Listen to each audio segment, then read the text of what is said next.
We're here for another installment of All in a Week Sports, and this week we're here with Chautauqua Lake head coach Adam Erickson and assistant coach B.J. Monacelli.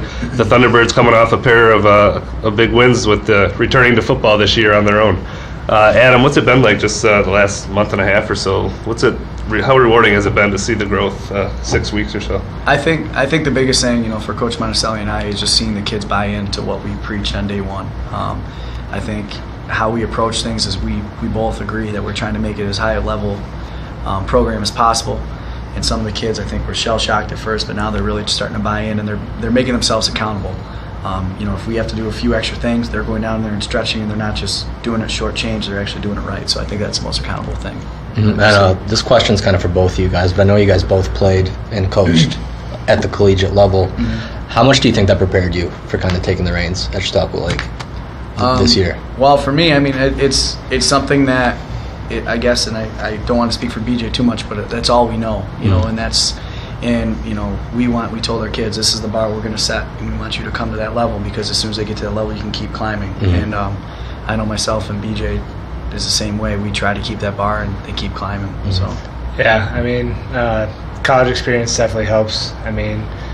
We come in and we both try to run it like it's a college program, and because part of your job as a high school coach is to get kids ready for college or after high school, whatever they want to do. Mm-hmm. And I think the best kind of teams in this area, it has been proven, if you kind of run your team like a college program, it ends up being successful. And I coached at Cathedral Prep last year in Erie, and they run it just like a college program, and they're a national powerhouse. We ended up losing the states, but that's top tier football, and it definitely helps being at a high level of football and understanding more than just the basics and how it works on the field and off.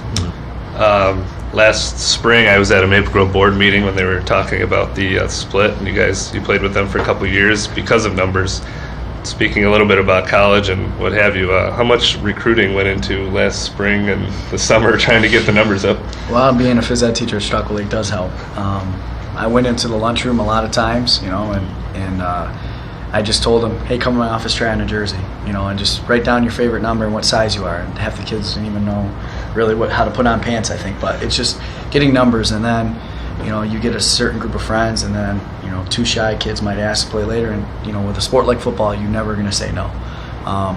And honestly, I think it took some people to see what we were like and, how we were to the kids, and they realized that, we're not that scary, not that bad, and actually they enjoyed what they did. And so I can't speak for future years, but for right now, we're pretty happy with what we got. Kids are coming, and they're being accountable, and that's all we can ask for. And Matt mentioned this a little bit, but heading into the season, everything was new for you guys. It started out a little bit rough with those 2 straight losses there at Eden, North Collins, and Gowanda Pine Valley.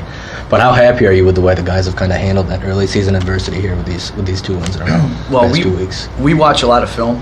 That's one of our biggest parts of practice, because it's more than just running the ball into this hole. There's a lot of X's and O's and strategies, and we try to show them on film, is it the team stopping us, or are we just not executing and finishing? Mm-hmm. And I think it's one thing to tell the kids, but if you can show them, if you finish here, you execute a little bit harder, don't give that one play off, how good things can happen. Mm-hmm. And, obviously it's still a long season, but they're starting to see if they actually do play hard and finish, what can happen for them. And offensively, Devin Pope's kind of really stepped up for you guys under center.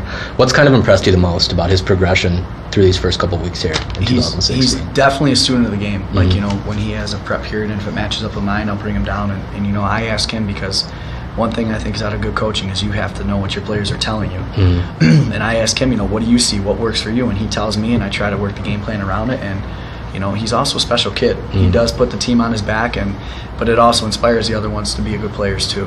And being a student of the game, he can be that general out there when we can only do stuff from the sides. Mm-hmm. So I know last week against Casadega Valley Faulkner, I didn't watch the game, but it seemed like reading about it seemed like everything kind of came together for you guys offensively. I think Devin threw for 158 yards and a touchdown, and Nate Rivera ran for 137 yards on 13 carries and had 3 touchdowns. How much better does that make you guys on the offensive side of the football when you have that balance? Yeah, that's the one thing. Like, we try to tell teams we want to establish a run game right away. Mm-hmm. And by doing that and being balanced, that's a hard team to go against. I'll credit that, though, is the linemen. And I can't say it enough how from day one to where we're at now, they're understanding their blocking scheme. And like I said, it'll come around, and it kind of popped for us this last Friday. And the best part about Devin about right now is he was throwing balls where if they didn't come down with our receivers, the only people that could have a chance of making a play was our receivers. He wasn't underthrowing balls. He was in just missing his marks. So that's good for him. So, BJ, I think probably a lot of coaches would say it's great to score 40, 50, 60 points, but when you put up a goose egg on the defensive side, how big is that?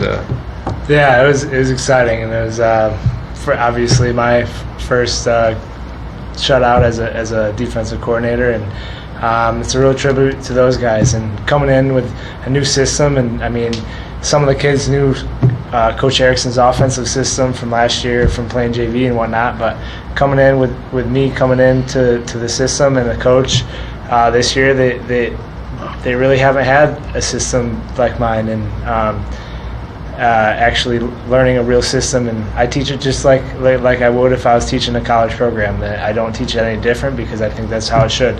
And it's really rewarding to see some of the things start to click, and some of the things start to kind of work the way you want them to. And it's always nice. I mean, they're both our alma maters, Casadega and Faulkner. It was always nice to get a W against them. It was weird, but it was a good feeling for sure. Looking forward to you guys. You're going to take a break from Section 6 this week and go up to Lions, but this Class C and Section 6 is just seems like such a wide variety of talent. I mean, those couple C North teams are excellent teams. A couple teams, at the bottom of C South, but you guys fitting in right now. It looks like you're in the driver's seat kind of for that 3-4 and go up and play one of those big C North schools. What are you guys talking to the kids about these last 2 or 3, 3 games? You got Lions, and then you got 2 big, league games. And what are you hoping to build for toward the end of the year to hopefully get one of those playoff berths? Well, we kind of use an analogy that we talked about when I was in high school, about 13 doors, and that's how many games it would take you to get to the state title. And you take every door for what it is. And right now we're at Lions, and we talk to our guys. We have a lot of pride not only representing ourselves as a school, but Section 6. Whenever you cross over to a Section 5 game, that's your Far West Regional game. So being able to represent not only our school and what we're doing and how we're progressing week to week, but going into Section 5 and showing the strength of Section 6 is something that I can speak for myself as a coach, I want to do well with. That being said, we got to take it game by game. We came off a good game last week, and hopefully we can keep riding that wave. So.